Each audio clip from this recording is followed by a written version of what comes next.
warahmatullahi wabarakatuh. Perkenalkan, saya Fitri Amalia Wiryani dengan NIM 222111380 dari kelas HES 6C. Pada video kali ini saya akan menyampaikan jawaban dari UTS saya, yaitu pada mata kuliah Gadai Syariah.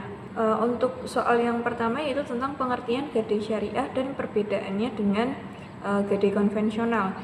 Untuk pengertian Gadai Syariah sendiri, Gadai Syariah atau Ar-Rohan adalah sistem pembiayaan yang berlandaskan pada prinsip-prinsip Islam, di mana individu dapat memperoleh pinjaman dengan menggunakan aset berharga sebagai jaminan.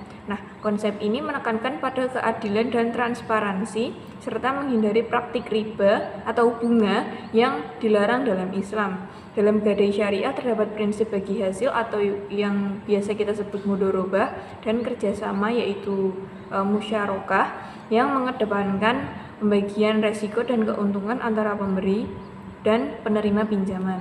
Nah, untuk perbedaan dengan Gadai konvensional ini ada di berbagai aspek. Yang pertama itu ada di prinsip dasarnya. Gadai konvensional menggunakan bunga sebagai mekanisme biaya pinjaman, sedangkan Gadai Syariah berlandaskan pada prinsip bagi hasil dan tidak melibatkan riba. Yang kedua yang membedakannya itu terdapat akad.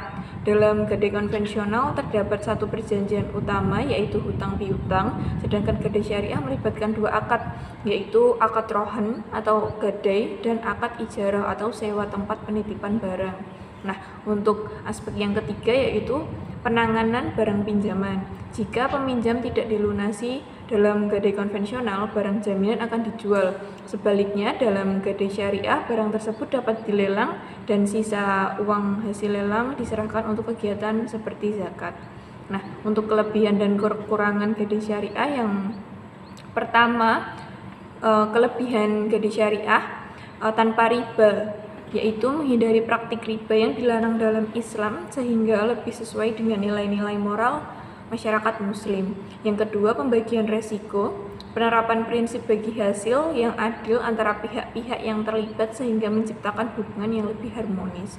Yang ketiga yaitu aksesibilitas, memberikan akses keuangan yang lebih inklusif bagi masyarakat muslim yang ingin memanfaatkan aset mereka tanpa terjebak dalam hutang berbunga.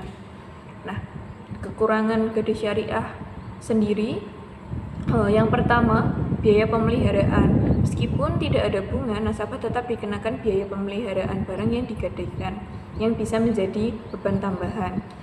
Yang kedua adalah proses administrasi. Proses administrasi dalam Gadai Syariah terkadang lebih rumit dibandingkan dengan Gadai konvensional karena melibatkan berbagai akad dan ketentuan syariah. Lalu tantangan dan peluang pengembangan Gadai Syariah di Indonesia.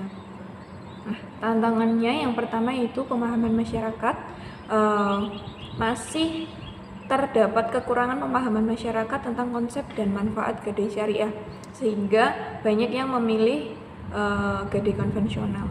Yaitu yang kedua ada regulasi. Keterbatasan regulasi yang mendukung pengembangan produk keuangan syariah dapat menghambat pertumbuhan industri ini. Nah, yang ketiga, persaingan dengan lembaga konvensional.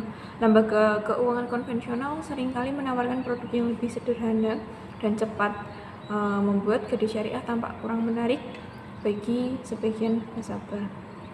Nah, untuk peluangnya pada Gadai Syariah yaitu yang pertama, kesadaran keuangan syariah, yaitu meningkatkannya kesadaran masyarakat terhadap pentingnya produk keuangan syariah, memberikan peluang besar untuk pertumbuhan Gadai Syariah. Nah, yang kedua yaitu inovasi produk. Pengembangan produk baru yang lebih sesuai dengan kebutuhan masyarakat dapat menarik lebih banyak nasabah untuk menggunakan jasa Gadai Syariah. Dan yang ketiga itu ada dukungan pemerintah. Adanya dukungan dari pemerintah untuk mempromosikan keuangan syariah dapat mempercepat perkembangan industri ini di Indonesia. Nah, lalu soal yang keempat yaitu tentang prospek pengembangan Gadai Syariah di Indonesia. Prospek pengembangan Gadai Syariah di Indonesia terbilang cukup cerah, dengan meningkatkannya kesadaran masyarakat akan pentingnya produk keuangan yang sesuai dengan prinsip Islam, serta dukungan regulasi dari pemerintah untuk mempromosikan lembaga keuangan syariah dan potensi besar bagi pertumbuhan industri ini. Inovasi dalam produk dan layanan juga menjadi kunci untuk menarik minat masyarakat. Misalnya, penyederhanaan proses administrasi dan penawaran biaya pemeliharaan yang kompetitif dapat meningkatkan daya tarik kedai syariah dibandingkan dengan opsi konvensional. Selain itu, kolaborasi antara lembaga keuangan syariah dengan komunitas lokal untuk edukasi mengenai manfaat kedai syariah dapat membantu mengatasi tantangan pemahaman masyarakat. Dengan langkah-langkah tersebut diharapkan kedai syariah dapat tumbuh menjadi alternatif utama dalam sistem pembiayaan di Indonesia. Cukup itu yang dapat saya sampaikan untuk jawaban dari UTS Kedai Syariah. Kurang lebihnya mohon maaf. Wassalamualaikum warahmatullahi wabarakatuh.